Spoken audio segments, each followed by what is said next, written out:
Welcome to another episode of the Dentology podcast, where we discuss the business of dentistry.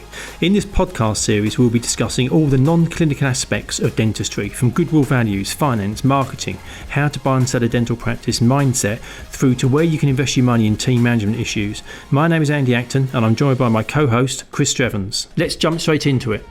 So welcome everybody to our latest episode of Dentology, the Business of Dentistry podcast. And today we are incredibly fortunate to be joined by Payman Langroudi. Payman is a dentist, also clinical director at Enlighten, and he's the owner and face of Enlighten. He hosts the Dental Leaders podcast with Prav Solanki, and he's a weaponizer of tea. How are you, Payman? Are you doing well? What an introduction, Andrew. What an introduction. Really well, I'm actually, I feel kind of I'm sort of returning the favour, because Payman very kindly invited me back onto your own podcast back in November 2020, and I was a privileged episode 58. Oh, and now you're up to episode 116, 117, 120, That's something right. like that. So I feel that we were on show. Did my invite get lost then, Payman? Just checking. He's saving you for a celebratory episode. I'll get episode 200 or something. Yeah. Oh, fabulous. Episode 10,000. You could be. I think I might be dead by then. but we met on a course. We met the first time we met on a course, and you also get downtime machine courses, and we were chatting. And credit to you, Payman. I think I credit you with kind of getting us off our arses and kicking this off, because you said you should do it. This is how you do it. These are the things you need to put in place, and just go for it. And that kind of spurred us to go, well, why the heck not? Let's give it a whirl. And here we are now. We do our own podcast, and it's very niche, and we love it. And the people we've talked to, it's been really, really interesting. Really interesting. But a lot of the tips that you gave us in terms of the infrastructure and how to go about it have been invaluable. So thank you for that. It was great advice. My pleasure, man. My pleasure. I'm proud of you guys. I think with podcasts, they find their own audience, don't they? That's the great thing about it. You don't need to worry. I find I don't even mind if no one listens, because the conversation itself is valuable. So if let's say no human other than us three ever hears this, that still makes me happy that we had our conversation. You know what I mean? It's just a win-win in every way. Yeah, sure. But you... And I think you're right. I think the danger is, if you go chasing an audience, the risk is you end up trying to produce a bit of content for possibly the wrong reasons. Yeah, and you know how, I don't know, you're sitting on a bus and you're listening to two people talking in front of you. They're just being themselves, right? They're not trying to be someone else. Yeah. And you, Andy, I mean, having spoken to you for all the time that I spoke to you, a fountain of knowledge, man, and you're very sort of forward thinking. So it was obvious for me that you should have a podcast, and of course, Chris, you guys partners in crime, right? Partners in crime. We are. Chris, I don't know you as well. But I was going to say, if you find one of us, you'll find the other one. I know, but that's exactly what he said to me. He said, I'm going to have Chris on. And I said, well, I don't know, maybe one of you's more media and the other isn't. And he said, no, we're both happy to talk. So, yeah, I'm really happy it's happening. I'm happy how many episodes you've done. And I'm a listener to this podcast. Yeah, thank you. Thank you. So before we get to the dental part of your life and your world, can you just run us through, because you came to the UK from overseas, didn't you? So could you just kind of talk us through like Payman's early life and what that looked like and how you arrived to the UK? Yeah, so we were in Iran, and Iran was doing very well back then. It was like, maybe, I don't know how, maybe Dubai's doing now or whatever. The economy was booming, everything was going very well, and then we had this revolution in 1979. I was 6 years old, but my dad had a huge accountancy firm, sort of 500 employees, and he had lots of people, UK people working for him. And suddenly, soldiers on the streets, demonstrations, it was suddenly, and even as a 6-year-old, it was obvious something's going down, like 30 Chinooks flying over the over the top. The statues of the king being torn down, things that were sacrosanct. Suddenly, the whole thing.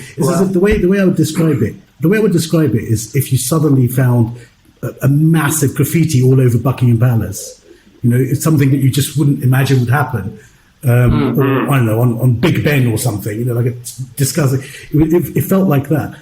So the British people working in my dad's company, the embassy told them, look, get out. It's time, things are getting terrible, leave. And we left. Me, my mum and my brother left the same day as those guys. And wow. My dad didn't. My dad stayed, and we thought we were going for a holiday, just until things settled down a little bit. What was the time period? On. What was the period between things kind of getting scary and edgy and you leaving? Was that kind of quite a long run up, or was it literally you packed your bags and you went? 6 months. 6 months. Right, you could tell things were happening. There was suddenly electricity cuts. There was riots. They shot some rioters. Killed some demonstrators, and that was a big thing. And then, as a 6-year-old, I remember there was a fire.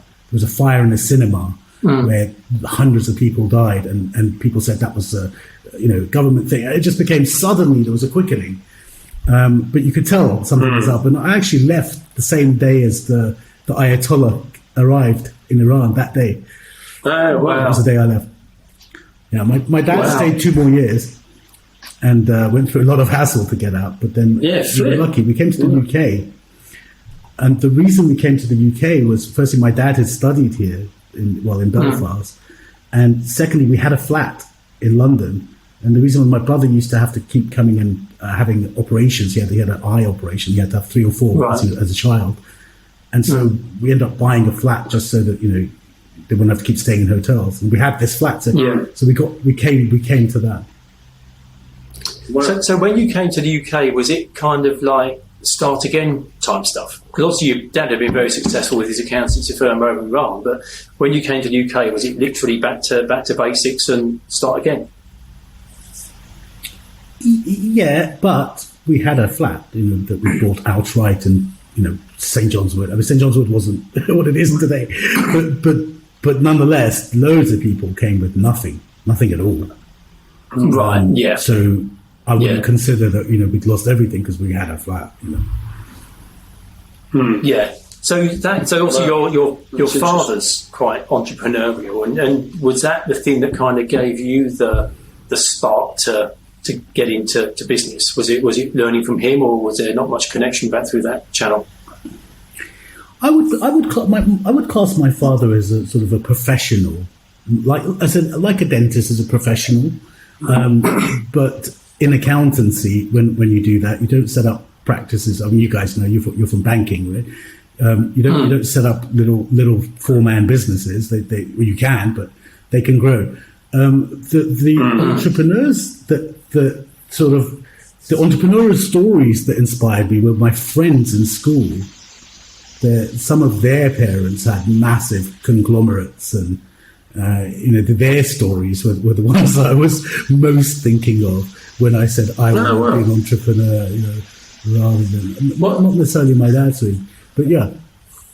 Did you have businesses or sort of business opportunities, before you decided to become a dentist? And why did you become a dentist? There's sort of a couple of questions in there, Payman. Sorry, mate. Not really, buddy. Not really, Chris. And I wouldn't class myself as that archetypal businessman, the kind of kid who used to sell sweets to his friends. And so I was wondering. Even now, I find it quite hard to ask for money, So a lot of times I'm not the one doing that. We've got a whole sales team who manages that. So I wouldn't say I'm that cat. I've got certain other things that I do enjoy, but that isn't one of them. And what was your second question, Chris? Why a dentist? When your dad's an accountant, why did you sort of end up with a dentist? You know what I was? I was one of those school kids who used to just get through. And when it came to what do you want to do, I was like, I don't know. And it's strange, man, because now my 15-year-old says that, and I think, come on, man, you've got to think, you've got to want to do something. But I didn't.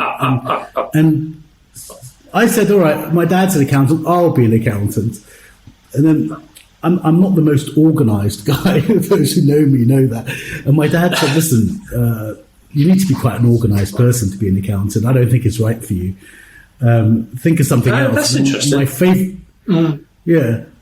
favourite uncle is a dentist. So I thought, well, dentistry. And they were, yeah, do that, become a doctor, do that. Because my brother was in medicine, and they said, oh, if that doesn't work out, then be an accountant. It was one of those. Oh, right, okay. And so we're jumping around quite a bit, but as I understand, you quit clinical dentistry in 2001? Yeah. So how long were you practicing? I qualified in 96. Right. I practiced for 4 or 5 years before we started Enlighten. And I quit clinical dentistry for 5 years at that point, as soon as we started Enlighten.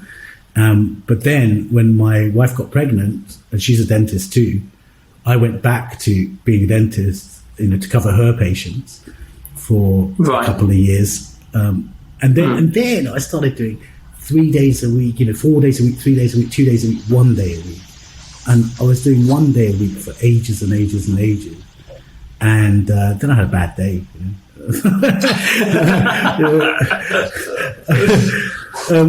I really don't recommend 1 day a week though as a dentist. You just can't get into the rhythm properly. 2 days. Yeah, it must be really hard. Yeah. 2 days is really good though. 2 days it feels like you're doing dentistry to some extent, but it's your hobby. And I think 3 days a week is your job, and 3 days and up is your job. I had a bad day. I didn't want to quit. As you probably come across dentists all the time, right? And when bad things happen, when GDC things happen, they say, all I know is dentistry. And it wasn't quite that, but it was almost like it felt very dangerous giving it up completely, because what if, what if one day? And my parents were my mum, I remember, was particularly down about it, because she'd gone through all the battles of homework and me scraping through and scraping into dental school and scraping through dental school, and to see me give it up for her just seemed so wrong. But Prav was the one who really cemented it in my head. And, as you know, really? Prav is a medical doctor. Yeah, yes. And he was like top of his class in Oxford. And then he did 1 year, and then he quit outright, went into this marketing thing. And he's a guy I really respect, his opinion. And he said to me, look, if you want to really do this, you need to give up dentistry. Yeah, do it. And really focus on it. Exactly, Chris. And you can't have 1 foot in the boat, can you? That's that great thing, isn't it? Yeah. You can't have 1 foot on the shore or 1 foot on the boat. You're either in the boat or you're on the shore. Yeah. Because otherwise you just do the splits and fall in the water. Yeah, exactly. And then I don't know, I had that conversation with Prav, and then I realized that it's actually, normally you think, well, I can't give it up. It's that gravitational pull pulling you down. But then suddenly I felt like the opposite. I felt like dentistry was the reason why I could give it up, because I could go ahead, do a business, take a risk. If worst comes to the worst, it fails, I can go back and be a dentist and be an associate and feed the family and pay my debts or whatever, whatever bad thing would happen from a failure. Yeah. And so it actually spurred me on then suddenly. It just isn't it strange? It's a simple mind shift. One conversation with a friend can just change your life. You change what you decide. But also quite unusual to spend a minimum 5 years crafting and learning a skill, to then only do it for 5 years and then stop. And I know you stayed within dentistry because your business, which we'll chat about, is in dentistry. But did you miss the clinical dentistry? Did you enjoy the chairside bit when you stopped doing clinical dentistry to focus on the business? What was there a sadness that you'd no longer be treating patients? Yeah, but not there and then, because there and then it was such a nightmare. The start of a company, firefighting, cash crises. Now, when I think about it, and there are certain massive advantages to being a dentist outside of the earning potential, and then there are certain massive disadvantages. But the massive advantage of being a dentist outside of the earning potential is the human connection with so many people, with patients, and so many patients. And when I was quitting dentistry, I wasn't focusing on that. I was focusing on, God, it's just me and my nurse and my principal, and that's it. And my impact in the world is going to be around 5 miles around this dental practice. And you know, I was annoyed at that. I wanted more impact, but I hadn't really considered the patient side as a, you know, young, full 28-year-old, whatever I was. Yeah. But then now the patient side, you know, I had meaningful relationships with patients, you know, that I used to treat for several years. And the bit of the job I enjoyed the most was the conversations at the beginning and the end of appointments. I used to run long appointments based on, you know, service, great service. And I was in private dentistry from the get-go. I mean, I did VT, and then I decided never again, no NHS for me. And I made the guy an offer he couldn't refuse to give me a job. It's funny, we were talking to a guy earlier on today about the patient experience, the chair side, and emotional intelligence. And you are such a people person. I can imagine how that is a part that you do miss. That chatting, the getting to know people, hearing the stories, sharing stories. And I guess as a dentist, that happens a lot. Because, you know, even in private practice, you still see a lot of patients. So for that interaction, that regular interaction to go and focus on a business, I can see how that would be a very different way of working. They're the best salespeople. As a dentist, people are almost in the way of the dent. You know what I mean? There's too many people. If it was just about the teeth, it would be fine. But then there's people to consider as well. And, you know, that sometimes that's the feeling. But once you've lost it, you know, I realised I did up my flat in London, and all the suppliers were my patients in that first time. You know, the flooring, the central heating, the kitchen. Then I recently did up the house that we moved to just before COVID. I didn't know anyone, man. Nobody. You know, of course, I asked around and all this, but I suddenly realised I don't know anywhere near the number of regular people. I know a lot more dentists. I always remember. Do you remember that old school dentist? We knew an old school dentist, Payman, and his basic phrase was, he said that he just saw patients as a biological means for getting a mouth of teeth into his chair. And it was like he had no desire to build any relationships with anybody. It was like, oh, okay, well that's an interesting viewpoint. So we're in 2001. You've just started in Enlighten, which is the UK's premier good name company now. Yeah. How did that come about? Was that like a bit of a brainstorm, or? Yeah, it was on a chairlift. Enlighten. No, it was we were on a chairlift in Canada. The three founders, and the other founder's my wife. She wasn't there, but the three founders. She's now my wife, and we were talking about this practice. It was a practice. The idea was we're going to open a practice that was going to be all whitening, and I had this notion that city bankers would come and have this hygienist floss their teeth for them, and then and then bleach their teeth, and that's all we were going to do, just clean and bleach, nothing else, you know. But so we said, oh, what should that be called? And the chairlift stopped, and then, you know, the name came, as it often does in these strange times when ideas come to you, don't they? That's brilliant. And what was it when you were in practice with patients? Was whitening a big part of your treatment planning? Was it something you were always interested in, or was it just you saw a business opportunity and it built out of that? No, that was a massive part of my practice. What had happened was, because I'd made this guy this offer he couldn't refuse, this fully private. The guy had gone private in 1963 in Folkestone. And, you know, he was that guy. Folkestone? Wow, that's impressive. Bloody hell. Do you know? No, but no disrespect to people in Folkestone. That's just an amazing thing to do down in Folkestone. Yeah, please, we haven't insulted anyone for Folkestone. We're just very impressed of that man's cojones to do it in Folkestone. Basically, he was just one of those pillars of society. You know, he was you know, the local Rotary, and he had a boat in Mallorca and all this, and you know, he knew everyone in town, and he had a private practice. The guy I took over from, the associate that I took over from, ended up going on and becoming a big-time periodontist, and he was a very good dentist, very, very good dentist. And the work was just so excellent. Nothing was really failing in these patients' mouth.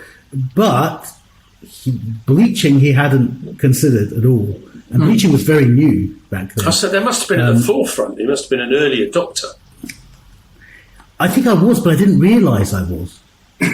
That's the thing. I just thought it's bleaching. My VT boss told me, there was this one patient who said, look, I want veneers everywhere. My VT boss said, no way. He said, there's this company called Optident, and they do this bleach stuff. Just buy that. And I bought it. And we treated this one patient in VT, and it was like magic to me when I saw it. The first time I saw that, I was like, that's just so interesting. Sometimes I think a bit of naivety in business is gold. Yeah, definitely. I think if you've got a bit of naivety and you're not sure, you go, that's a good idea, I'll do that. Because if you really knew all the pain that was coming, most of us just wouldn't do stuff like that. Whereas that naivety kind of gets you going, doesn't it? Yeah, I often think that, Andy, when you have a brainwave, and I know you guys have loads of brainwaves, and then I've learned the lesson of don't just have a brainwave, have a brainwave and do something about it. Yeah, but when I start doing the research for the brainwave, often the research gets me to a point where I suddenly see, I don't know whether it's a competitor or a problem or something, and then I don't do the idea anymore. And I often think about this question of, how much research should you do? Because you're right, naivety is huge. I wouldn't have done any of the stuff. Wasn't it the Blockbuster, the bloke who started effectively founding Netflix? He was the guy who sorted out the sort of thing before it when you could get the DVDs, and he said to Blockbuster, who he worked for, DVDs are not going to be popular. You need to do the streaming thing. And Blockbuster went, no, everybody's always going to want a DVD. Yeah. Oh, okay, they're out of business. And I wonder how much he'd thought about it. Because quite often those jump points, as you say, if you do a bit, we were talking about it earlier, wasn't it? And too much analysis creates paralysis. Yeah. And sometimes you just have to sort of go, right, I tell you what, I'm going to jump off the board and see what happens. Yeah. So there's two things that come out of this. One, congratulations to you and your business partners for being in business for 21 years. Yeah, because so many people don't make it. And I think to have been in the world that you're in for 21 years and still to be, at the front of the pack is remarkable. So, honestly, congrats for getting that, which is great. But also, how has it changed? Because 21 years is a long time in dentistry, but then to go down into a niche in dentistry. So what did it look like at the beginning, and where are we now, and what does the future look like? Because you've probably got that broadest experience available. Yeah. So at the beginning, we had all sorts of safety concerns. I mean, they weren't founded, but lots of people thought bleaching was actually bad for you. There was loads of legal problems. I don't know if you're aware. It was all illegal until 2012. I bet you remember those the court case that Optident had to fight.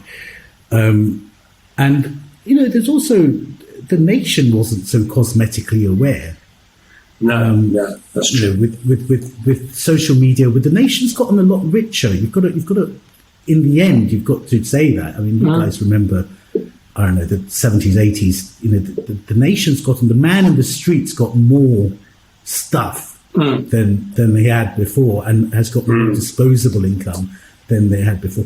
But at the same time, when I saw those white teeth for the first time, I knew it didn't matter whether the nation was going to get rich or not. White teeth is one of those things that's goes back to Egyptian times.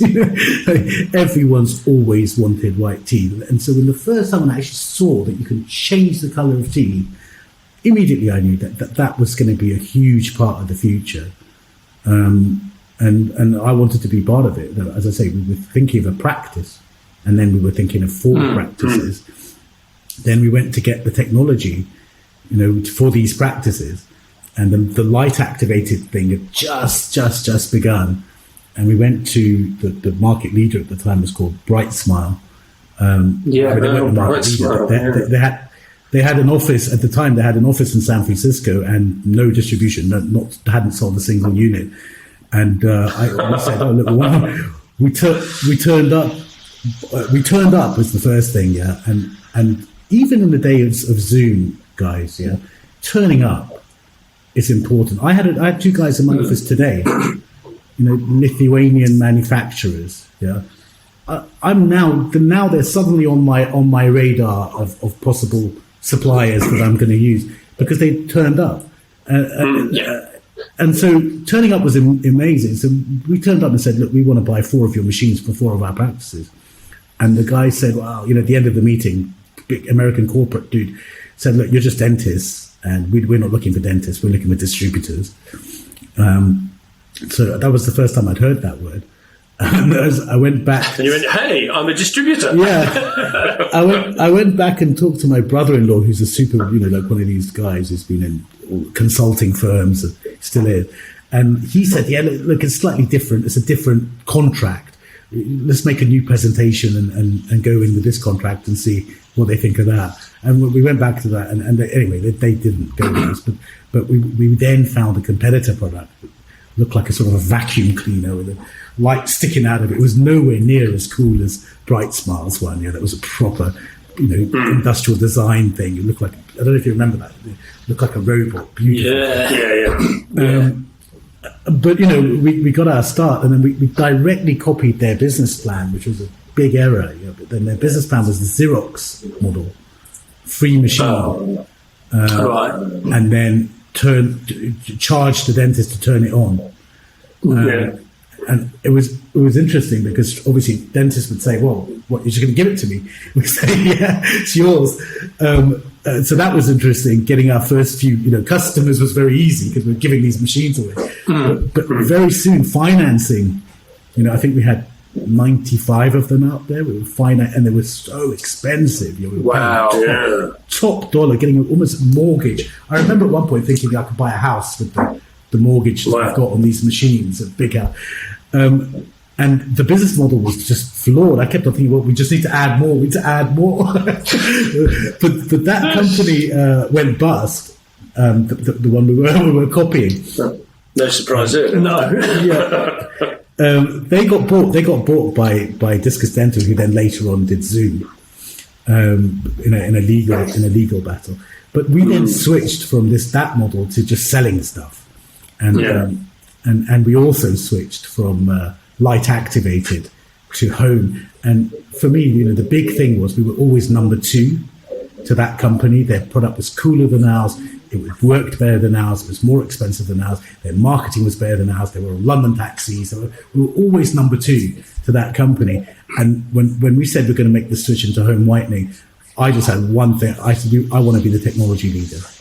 Whether or not we become the market leader or the brand leader, I want to be the technology leader. I want to have the best product. And so we said about that, trying to get the best product. Brilliant. Fabulous. Is the psychology behind whitening as simple as we think?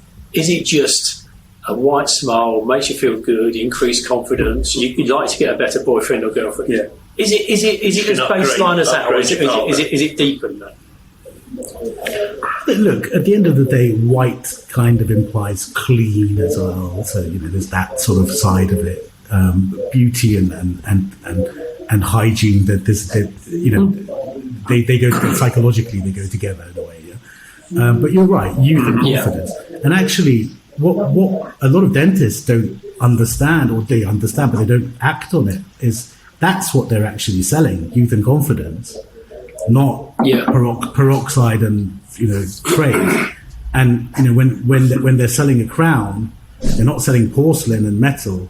They're selling peace of mind. And if you or guys, when I was talking to dentists about this yesterday. If I go to Starbucks and buy a coffee, how much of that is coffee, as in the gold blend? For the same price as that £3 latte, I can buy a huge tub of coffee that could make coffee for 200 people. Yeah. So I'm not saying this is 200 times better than that. When I'm buying that Starbucks, I'm buying convenience, I'm buying treating myself, I'm buying all of, those things. Understanding what you're selling is really important, isn't it? Yeah, absolutely. And like you say, in that Starbucks example, the premium we're prepared to pay for that, as opposed to making a coffee ourselves. You can make a coffee at home for literally a couple of pence. There's a place in South Africa. So one of my children lives in South Africa, and there's a coffee shop that basically once a year does like a special coffee. It's like roasted over a small child or something like that. And it's £10.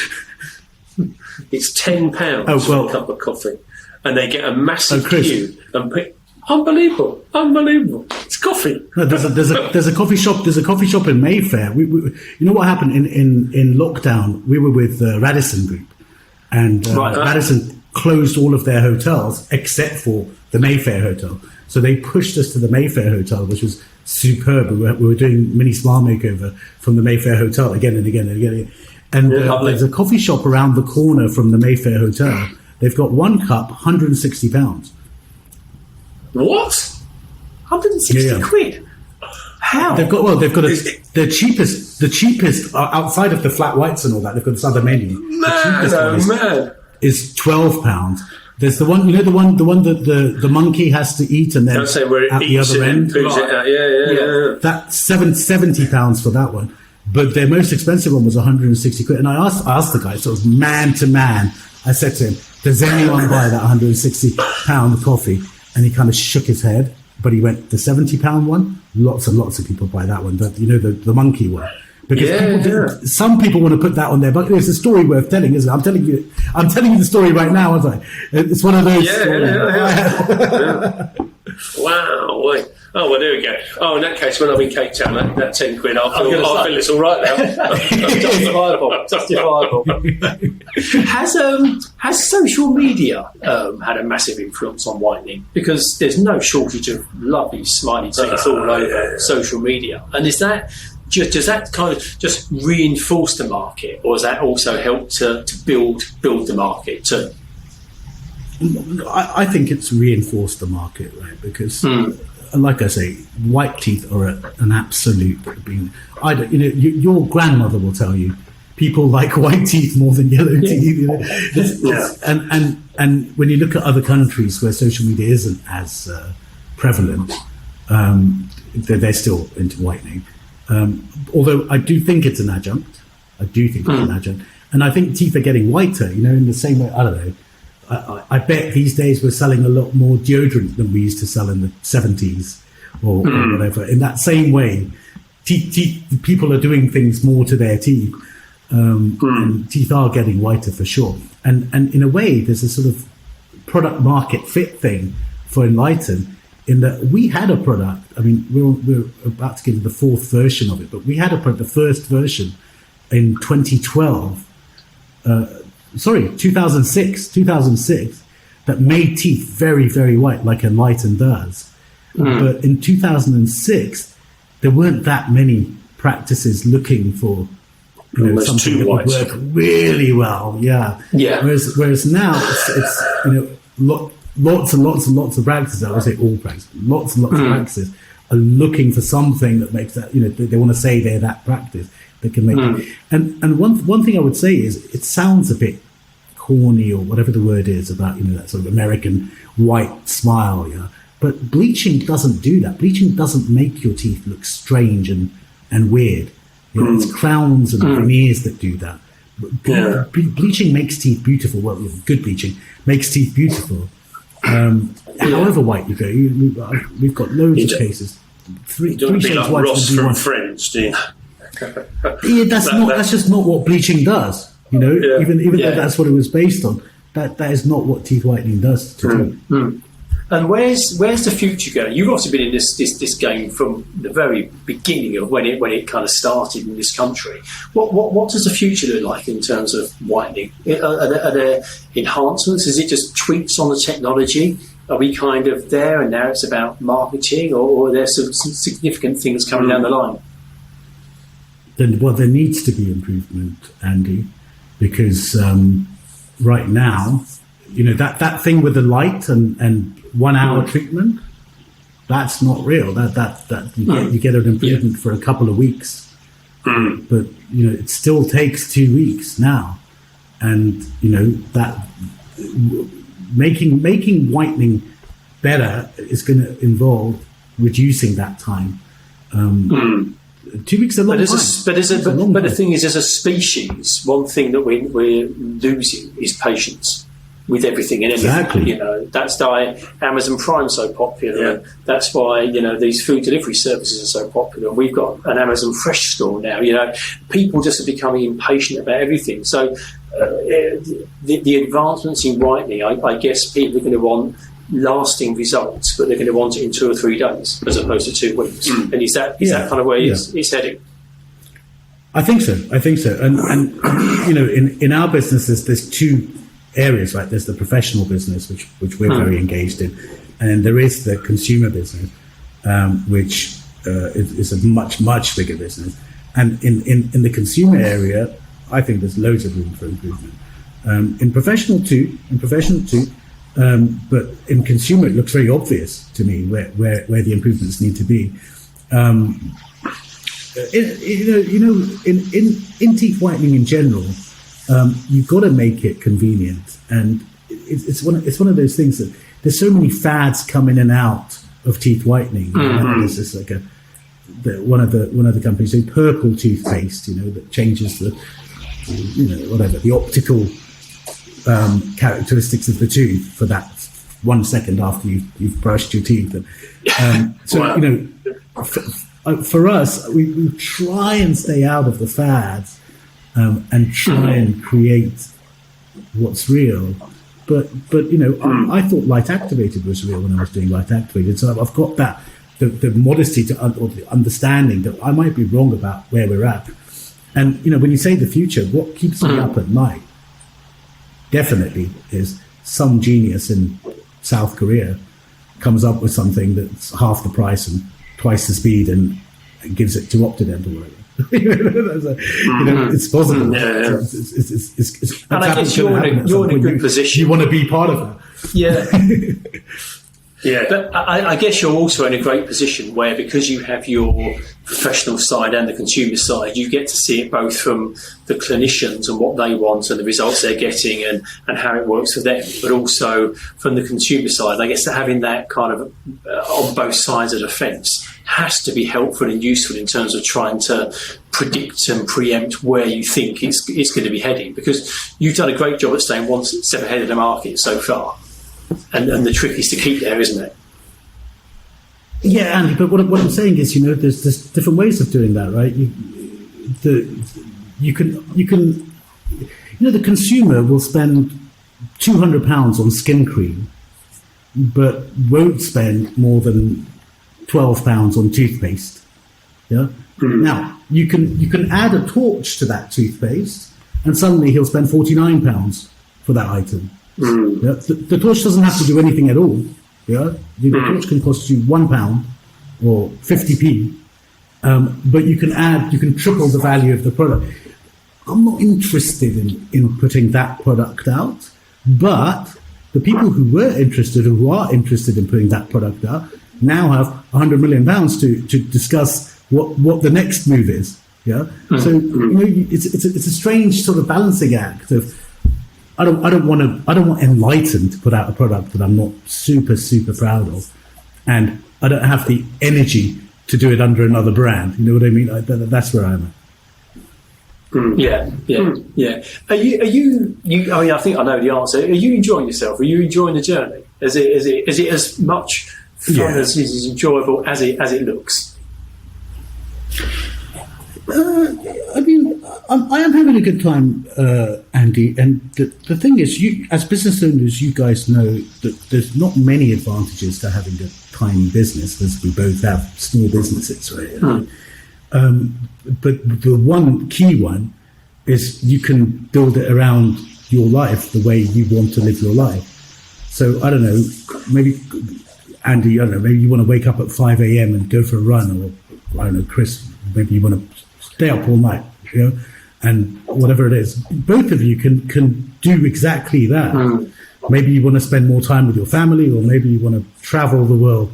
The good thing about your own business is that you can do that. And you're in charge, especially a business where you're not the technician, like a dentist, where you have to turn up and be the guy. So to that extent, I very much enjoy life. That, I feel like I'm living life on my own terms and all that. On the other hand, that there's some sort of responsibility comes with that, doesn't it? Because, I could wake up at 11 o'clock and have 14 coffees. You could wake up at 5 a.m. and run a marathon. Yeah, but it's like the responsibility of doing something right, or doing something you're happy with. Yeah, I think you're right. I think that freedom, choices, to do things in your way is a massive upside of having your own business, and it's a very hard thing to quantify because it will mean different things to different people. Yeah. It's like we laugh about work-life balance, and we say, we really should try and work more. Yeah, you guys keep starting businesses, man. You guys, it's so beautiful to see what you're doing. But for me, the key thing that I love about you guys is that, brand-wise, you're the by long way the brand leader, by long way. And that's beautiful, man. Like, well, thank you. From a business that's not exactly exciting, like it's not sexy business. It's I'm sure you guys think of it, but you know what I mean. You've managed to put the brand. You've managed to put the brand top of mind. It's it's a bit like Hoover or whatever, and that's a massive achievement. I know you bought in, but that was a long time ago. Yeah, no, thank you. And you're right. Good. What we do is not sexy, it's not exciting. And you also then have the double whammy that what we do is also confidential. So you can't talk about what you do either. So you need to try and come up with other angles of things to say and engage with people in different ways without ever going near breaching the confidence. Because podcasts. Yeah, exactly. It reveals the human side of us. Yeah, and to be honest, that was kind of part of it. It gives us the opportunity to talk to people like yourself and others about things which aren't necessarily core to what we do, but it means that we can get kind of, in the ears of people. And if they think, well, they seem reasonable guys, perhaps we should have a talk to them. I mean, on that point, why did you continue to do the podcast in Pratt? I know you love chatting and you love conversations, but was there something behind why you started your own podcast? Yeah, I'd be dishonest if I was saying that there wasn't some element of, the business goals in doing that. Of course there was. We decided about 4 years ago to go down a content marketing approach, whether it's discussing with the dentist about something unrelated to teeth whitening or whatever. And that was the initial thought, that's what it was going to be. But then what's come of the podcast is I'm more proud of the podcast than I am of every single product Enlighten makes, because it's more having a contribution, having a conversation with Anoop Maney and having that on record. And I didn't really know the guy very well before. I used to shake his hand at conferences. I didn't really know the guy before that podcast.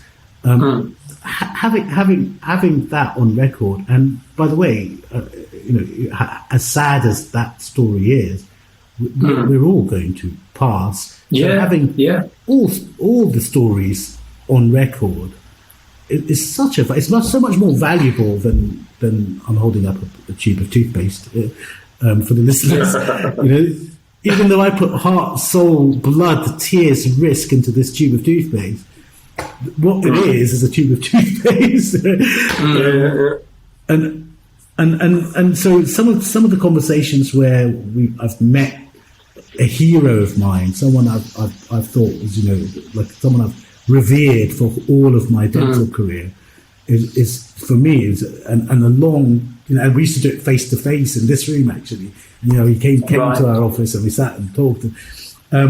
yeah, I think podcasting is amazing, which is why I kept on telling you to start yours.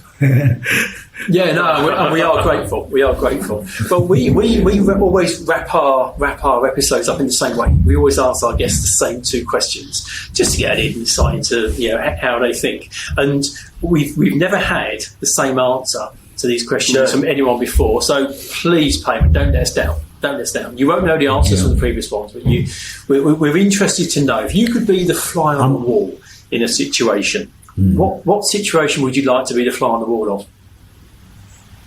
I'm gonna cheat just a little bit, because a fly on the wall presumes there is a wall, and mine was dinosaurs.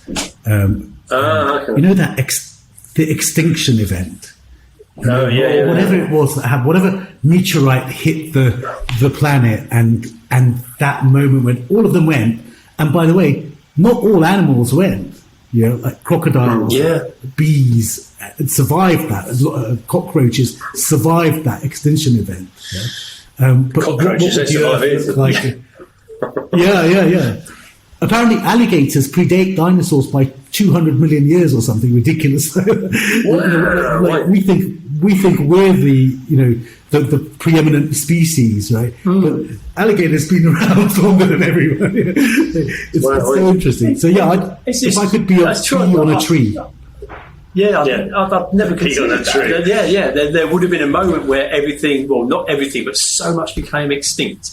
And like you say, what actually happened in that moment? Did they go, ooh? Yeah. It'd be like Ice Age. Do you know that?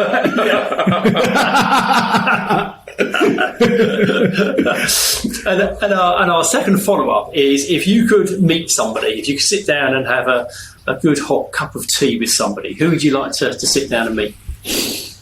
I had a long thought about this one, and it's difficult. But if I had to put it down to one person, JFK. Okay, right. And the reason is, I don't know if other people do this yet, but people go down these sort of YouTube rabbit holes. I sometimes go down these. Yeah, I sometimes go down these Wikipedia rabbit holes, where I don't know why. For some reason, I'm fascinated by families and family histories, and how was it that guy became the president? Who was his dad? And then who was his dad's dad? And it just takes you in all different directions. John F. Kennedy's dad was the U.S. ambassador to the UK during the Second World War. Which you can imagine what an important job that was. But also, he was the first secretary of the SEC, Securities Exchange Commission. He was basically one of the most powerful men in America. And he said he wanted his son to be the president, but he wasn't thinking of JFK. He was thinking of his first son, who got killed in the Second World War in action. That's why JFK ended up being like the person who this guy pushed to be the president. And it's like those sliding doors kind of moments wouldn't have had JFK if that guy. His own dad, the grandfather, was also a politician, and he was a first generation immigrant, so the kid of a first generation immigrant. So he was a second generation immigrant from Ireland, and so when you think, imagine you've got a politician grandfather, you've got one of the most powerful men in America as your dad, you're the president of the United States. You can't think more sort of part of the establishment than that. And then assassinated, and my second thing for fly on the wall would be, I'd like to be the fly on the wall where whoever gave the order for that, what really happened then? But I'd love to talk to John F. Kennedy. When I talk to my parents about the way they felt about him, when I would look at the things that he was doing, the space race, the way he was, the fact that they had to assassinate him makes me really happy. Like what was it he was doing? Who killed him and why? Yeah. I think there's so much. There's so many conspiracies and kind of the what really went on and what happened, and lots of the people that are trying to investigate it are no longer around, and all that sort of stuff. There's that great film with Kevin Costner, wasn't it? With a magic bullet or something. I don't know if it's true, but it was changed quite a good film. Yeah, direction that's right. Yeah, boy, it's quite interesting, fascinating. Yeah, Payman, it's been an absolute blast. I knew you were going to be cracking. Yeah, it's been brilliant, lovely. It's been really, really enjoyable. I think your stories are great. I think the success you're having in dentistry is great, and I reckon there's another part of stuff that you haven't even got to yet. Thank you very much, man. Lovely to be on the show. And hopefully I'll see both of you at Showcase. Yes, we will be there standing around on our stand. Yeah, we'll catch up with you there. It'll be brilliant. Thanks, Payman. Brilliant. Amazing. Cheers. Keep well. Cheers Payman. Ta-da. That was great talking to Payman, and a lovely man. Yeah, he's a cracking guy, and he's so generous, because it was him that sparked our thought about doing a podcast, and I think it's a real measure of the guy that he's got his own dentistry podcast channel, yet encourages us to do one ourselves. And you can see an argument that says, well, I don't want competition, but that's just not his outlook. His outlook is, there's space for everybody and everybody can do well. And he's got such a heart. Yeah, such a nice guy. A lovely guy, lovely story to how to go from where he was to where he is now. But just a genuineness about him, which is brilliant. Also there's a kind of a ballsiness as well, to be a dentist for 5 years and then decide to quit dentistry to work on a business, a whitening business in 2001. I mean, geez, that was really early adopter. That's massive early adopter. Yeah. And he's right. He could have always fallen back into dentistry if need be, but it's still a big step to move away from that and do what he's doing, and have been so successful for so long in that market.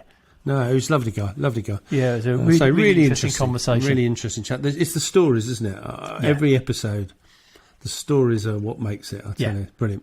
Yeah, no, it's good. Really enjoyable. Thank you for listening to this episode of Dentology, where we discuss the business of dentistry.